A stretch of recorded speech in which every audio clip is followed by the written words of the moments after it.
I'm extremely pleased. I'm grateful to the High Commissioner for being here and the Business Association.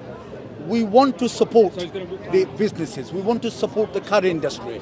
It employs 100,000 people, 12,000 business outlets across the country. An industry that is contributing so much to the welfare and the financial stability of this country.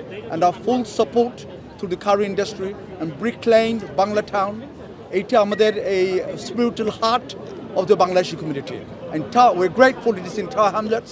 As the council, we will continue to support the festival. Thank you. আমরা দেখছি যে গত সপ্তাহে বড় March London হয়েছে to seek to divide our communities. আজকে one of the main initiatives is to bring all communities together in Brick Lane. আপনারা দেখবা মানে people of faith, no faith, white, black, everyone is here to celebrate what? Curry. So we're really happy that food has united everyone. We've got amazing entertainment here. If you're not down here, make sure you come down and hopefully next year is bigger and better. Currywalla Media. Let's make your food famous.